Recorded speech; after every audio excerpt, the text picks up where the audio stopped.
I still remember the way the air smelled when I left: dry pine, sun-scorched gravel, and the faint metallic twang of the dam's control panel under my fingertips. It was late spring, 2019. My orders had come down, and I was being deployed overseas for the 5th time. I kissed my wife goodbye, told my brothers to check on the property now and then, and locked the gate behind me. My family's land, all 160 acres of it, was nestled in a valley outside Rockford, Oregon, private, generational, and guarded by more than fences. It was protected by law and water. My grandfather, rest his soul, worked with the Army Corps of Engineers back in the late 50s and had designed and funded a minor dam that diverted rainwater runoff from the surrounding hills into a man-made reservoir. That water wasn't just scenery. We held the water rights, registered, documented, and upheld in court during a dispute in the 80s. We owned the watershed. Every drop of it. So when I came home nearly a year later and saw rows of identical beige-roofed houses dotting my lowlands like termites on old wood, I didn't scream. I didn't knock on doors or shout into the wind. I just stood there, stunned. And then I started counting. 35. 35 homes. With solar panels, decorative mailboxes, and vinyl fences. Built where my family once grazed cattle and camped beneath the stars. Where my dad taught me how to fish, and my uncles built our first hunting blind.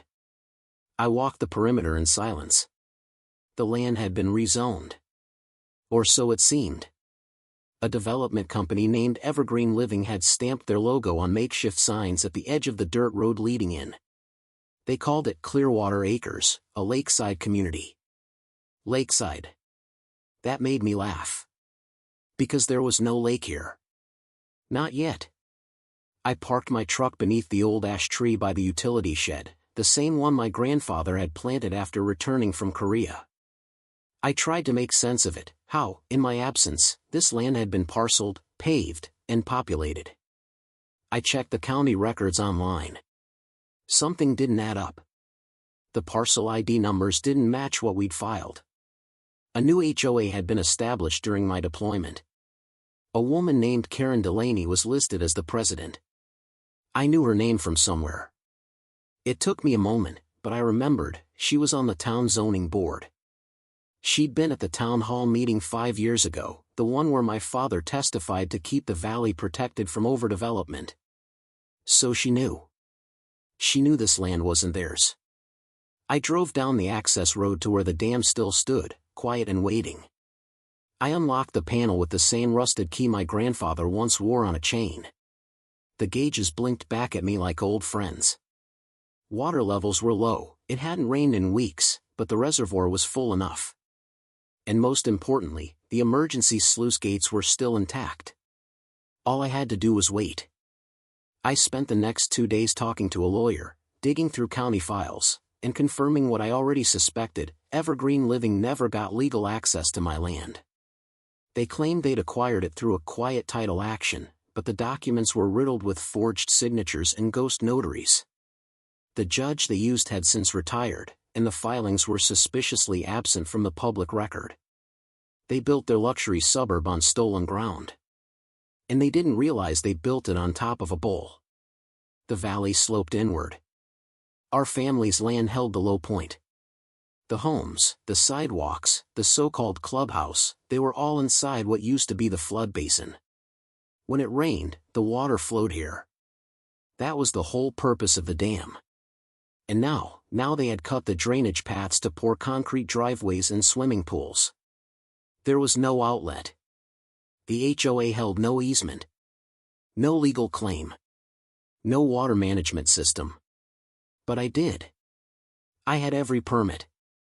Every blueprint. Every right. And I had time. Rain was coming. The forecast called for a weekend storm, 4 to 6 inches, maybe more. Enough to remind Clearwater Acres that sometimes the past doesn't stay buried. Sometimes it flows. Her voice carried through the cul-de-sac like a rusty bell on a foggy morning, sharp, grating, and undeniably confident. Karen Delaney. She wore white like she was on a perpetual yacht vacation. Aviator sunglasses, clipboard in one hand, a coffee thermos in the other. I watched from the edge of the access road as she paced through the newly christened Clearwater Acres, barking HOA mandates like she was commanding a platoon. No porch swings without architectural review approval. Mr. Donnelly, your garden gnome exceeds height allowances. This is a community of standards, not summer camps. She didn't recognize me. Of course, she didn't. Why would she? To her, I was just another returning vet in a weathered pickup. Another pair of boots tracking dust onto her carefully power-washed curbs. But I knew her. From the zoning board hearings. From the eye roll she gave my dad when he tried to explain watershed engineering. From the smirk she wore as she voted no objection on the last protective overlay my family requested. I could feel the heat rising behind my eyes as she strutted past a mailbox painted seafoam green, chewing out a teenage girl for having non-compliant shutters. So I called the county recorder's office. Asked for every document filed under Evergreen Living, Clearwater Acres, and Delaney Holdings. Took a trip down to the records archive and pulled every plot map, ownership transfer, and right-of-way agreement tied to the development. I spread it all out on my living room floor that night. The cheap laminate smell of newly printed paperwork mixed with the scent of old sawdust from the ranch walls. And there it was. The lie. The development plan had forged boundary lines, pretending my property was part of an unclaimed green space. The title search had skipped key markers. No judge had ruled on a quiet title. No lien had been processed. Just a web of fake sign-offs and a crooked title company that had conveniently gone bankrupt 6 months ago. They didn't just build on my land. They erased my name from the map. And the crown jewel of this deception? Karen herself. Her signature appeared on half the documents. She wasn't just the HOA president. She was the orchestrator. The one who sold the dream, told homeowners they were buying lakeside luxury. Only there was no lake. Not yet. I called my buddy Caleb, an Army engineer now working in municipal water planning. I told him what happened, what I found, and what I was thinking. There was a pause. Then he said, "You still got control of that dam?" "Every bolt. And it's up to spec? Reinforced last year. Fully legal. Army Corps certified." Another pause. "You planning something dumb?" "No," I said, quietly. "I'm planning something educational." He laughed. "Let me know if you need a second opinion. Or a GoPro." Saturday morning came heavy with clouds. Dark and full. I woke to the sound of thunder somewhere in the hills. Soft at first. Then steady. The kind that carries weight, not just noise. I dressed in silence, checked the dam's sensors from my tablet, then drove out to the overlook above the reservoir. It had risen 2 feet overnight. And the sky was still loading. I walked the ridge. Inspected the gates. Checked the emergency release panel. Everything held. Then I looked down into the basin. Clearwater Acres shimmered below, not in light, but in arrogance. A monument to stolen ground. Children played in driveways. Sprinklers hummed. And Karen? She was standing beneath a canvas tent, giving a speech to what looked like a wine and cheese gathering of prospective buyers. My God. She was still selling the homes. She had no idea. Not a single one of them did. But they would soon. They called it Clearwater. By nightfall, it would live up to the name. I watched from the ridge as the sky dimmed and wind curled through the valley. The kind of wind that doesn't howl, but whispers, like it knows something you don't. The storm was crawling in. You could feel it. You could smell it. And Clearwater Acres kept pretending it was a Saturday in paradise. Karen stood beneath a pop-up gazebo with Evergreen Living printed across the top in leafy cursive, addressing a crowd of about 20 buyers, realtors, maybe even a local council member or two.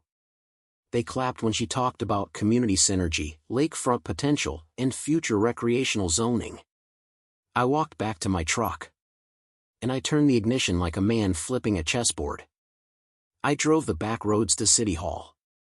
Not to beg. Not to shout. To file. I had a thick folder in the passenger seat. Inside were copies of water rights, dam control specifications, Army Corps certifications, and the original land grants signed by my great-grandfather in 1948. Not copies. Originals. Laminated, notarized, sealed. I dropped them in front of a city clerk with a name tag that said Doris and a face that looked like she'd seen every kind of bureaucratic disaster known to man. "I'd like to file an emergency property encroachment complaint," I said calmly.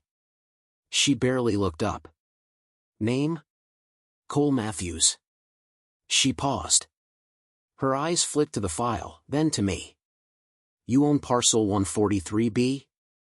And 143C? And 143D? All of which now have beige houses sitting on them." That got her attention. She blinked. "There's a subdivision on 143B? There's a subdivision on all three." She opened the file. Her eyes widened. This says you own the watershed rights." "I do." "And you control the dam?" I nodded. There was silence. "Should I be notifying someone?" she asked slowly. "That depends," I said, "on whether they like wet carpet." The rain started around 2 p.m. Not a drizzle. Not even a downpour. It came down like the sky had something personal against rooftops. And still, no one in Clearwater Acres seemed to worry. They posted photos on social media, selfies in raincoats, kids splashing in driveway puddles, one guy floating on a pool float in his backyard with the caption, "We finally got our lake." Karen posted too. A video of her standing beneath an umbrella, talking about the resilience of the community and how Clearwater was built to handle nature's moods. She had no idea. She didn't know how her contractors had altered the drainage paths. Didn't know they'd filled in the old runoff ditches with decorative stone. Didn't know they'd paved over the overflow basin that used to carry water away from the low point and into the forest. They'd built a bowl. And it was filling fast. By 5:30, the storm was in full swing. My sensors at the dam recorded a 6-inch rise in less than 2 hours. I activated the floodgate override and watched from the control shed as water surged behind the reinforced gates, pressing against the steel like it remembered the old paths. I sent one email. To the HOA board. Subject: Evacuation Notice, Legal Flood Control Activation. To whom it may concern. This is to formally notify you that the property currently occupied by Clearwater Acres has been developed on land owned by the Matthews family.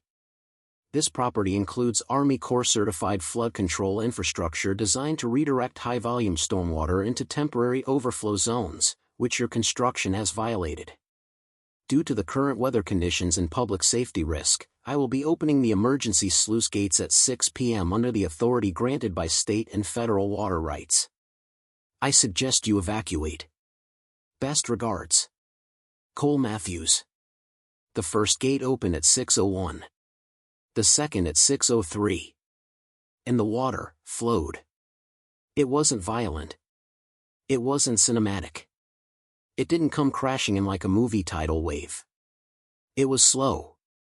Methodical. Relentless. It moved like justice.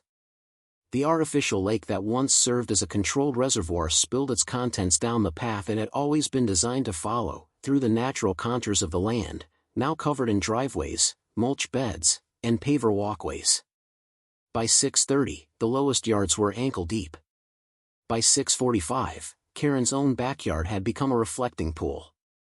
And by 7 o'clock, well, that's when the screaming started. At 7:03 p.m., Karen Delaney called the sheriff's office. By 7:05, she was live streaming on the Clearwater Acres community Facebook page, her hair plastered to her forehead, mascara trailing like war paint.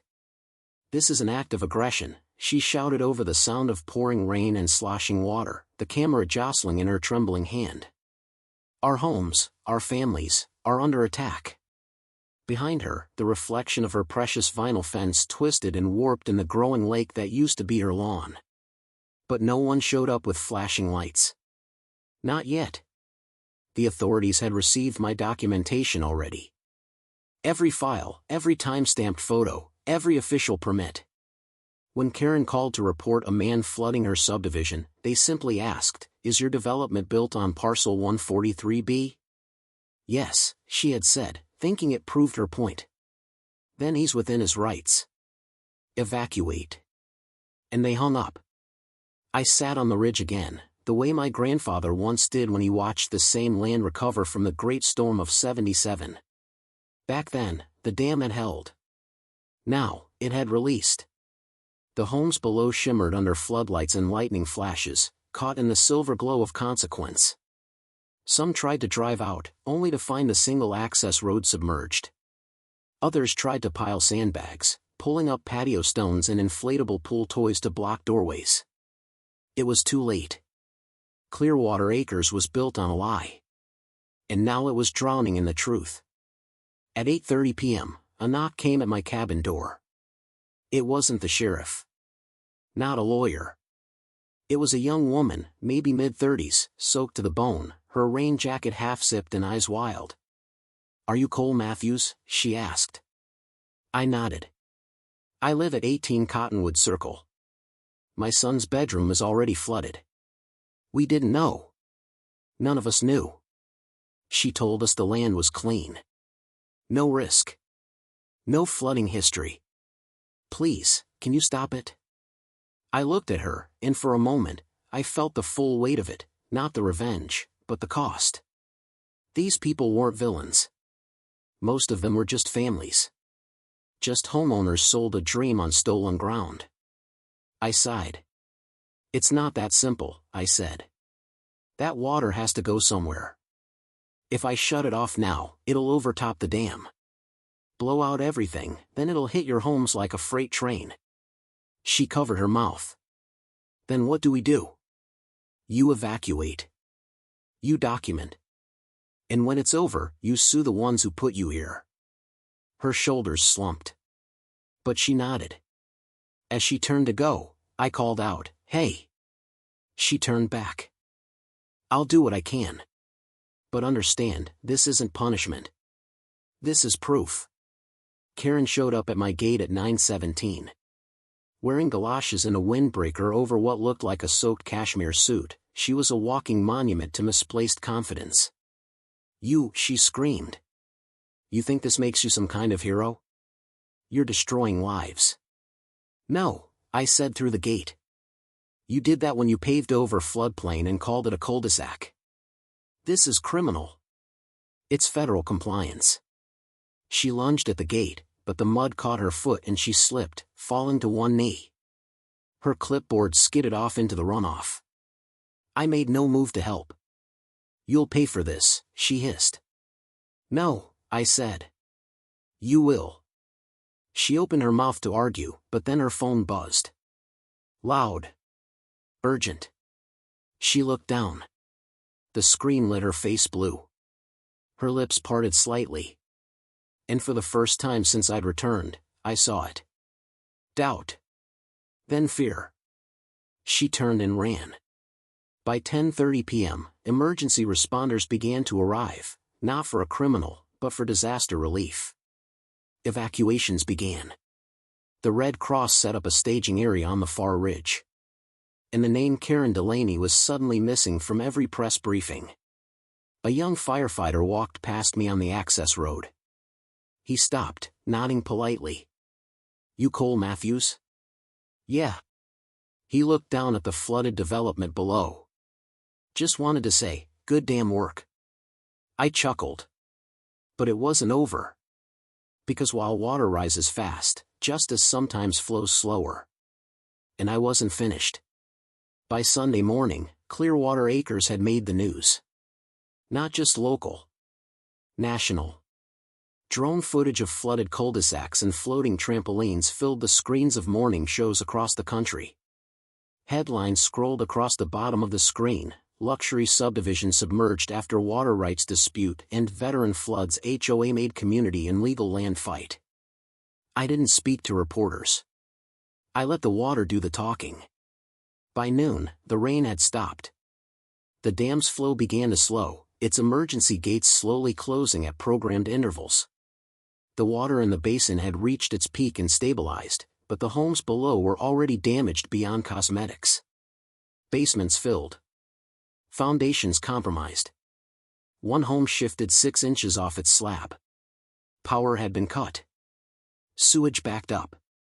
The once pristine image of Clearwater Acres now resembled a soggy ghost town with garden flamingos floating like survivors clinging to debris. And Karen? She'd vanished. No HOA meetings. No clipboard. No statements. Only rumors. Some said she fled to a cousin's home in Washington. Others claimed she was holed up in a hotel using a fake name. What no one disputed was that she wasn't answering calls, not from residents, not from lawyers, and certainly not from Evergreen Living. Because that company? They were next. Monday morning, I filed my final piece of paperwork. A civil lawsuit. Filed in district court. Cause of action: trespass, fraud, illegal land seizure, and violation of state and federal water regulations. Karen Delaney was named personally. So was the title company. And so was the entire HOA board. But I wasn't the only one pressing charges. By midweek, a class action suit emerged, homeowners versus HOA. They'd been misled.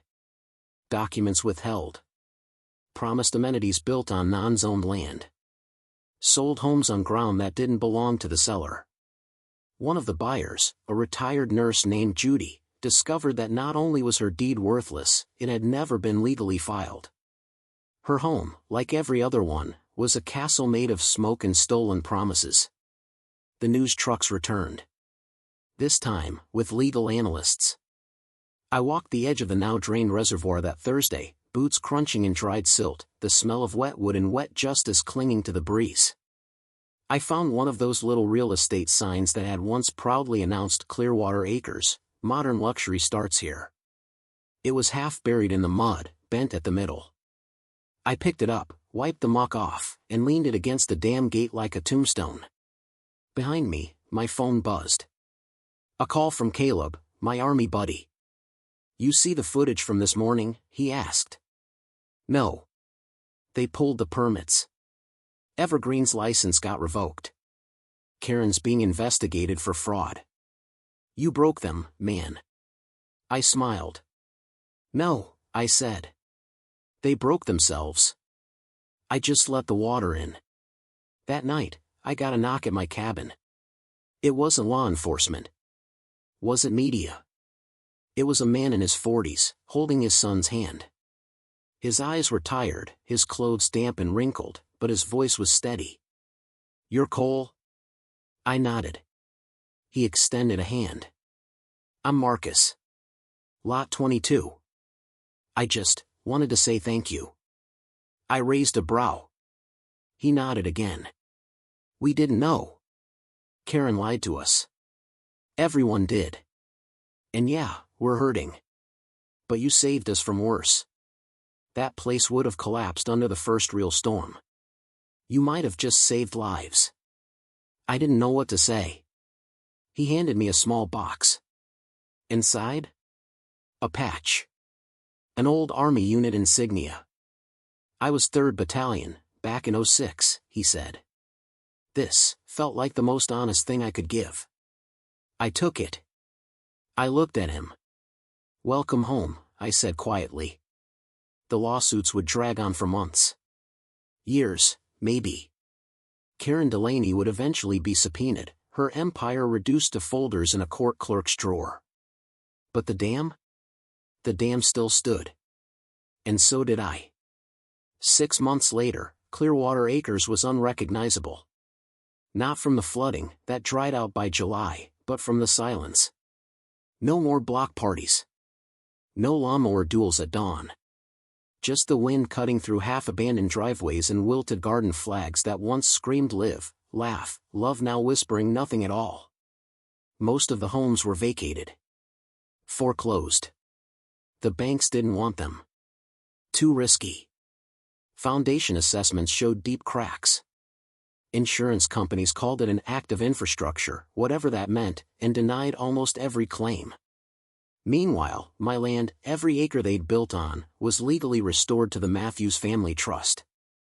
One of the houses, Lot 14, had to be bulldozed. Turns out, the builders punctured a buried drain line that collapsed during the flood. The home sank 8 inches in 2 days. I stood nearby as the wrecking ball swung, its impact sending tremors up my boots. I didn't cheer. I just watched. Because when you've lost something that can't be rebuilt, your peace, your legacy, you don't gloat when justice finally arrives. You nod. And you go back to work. Karen Delaney was eventually tracked down in Phoenix. Living in a gated condo she didn't own, claiming she was on extended sabbatical. But subpoenas travel fast. The state attorney's office opened a case for fraud, and the FBI got involved due to the federal land rights violations.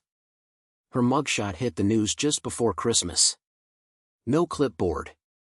No aviators. Just a gray hoodie and a 1,000-yard stare. She pled not guilty. Claimed she was duped by the developers. Said she had no idea the land wasn't lawfully transferred. But paper trails don't lie. And neither did the 35 families who testified. Including the ones who stayed. I rebuilt the dam's outer channel that winter. Added reinforced spillways and upgraded the sensor system with newer tech, better redundancy, more data logging. Caleb helped out on the weekends, flying in from Portland with gadgets and beer. We worked like we used to on base. Quiet, focused, hands busy. We should turn this into a training site, he said once. Bring in Corps cadets. Teach them how the real work gets done. I thought about that. Still do. But not yet. In spring, the first wildflowers came back. Not in the subdivision. That was still cordoned off, lawsuits stapled defense posts like warnings. No, the flowers bloomed on the old cattle trail near the reservoir. Yellow, violet, white. Like they remembered what the land used to be. So I built something there. A bench. Simple. Cedar wood. Hand-carved. On the back, I engraved a quote my grandfather once told me the night we opened the dam for the first time. The earth doesn't forget. It just waits. Sometimes people still ask if I regret it. If I regret letting the water go. I tell them this. I didn't unleash the flood. I opened a system designed to protect. It wasn't revenge. It was truth. And truth flows. Whether you want it to or not.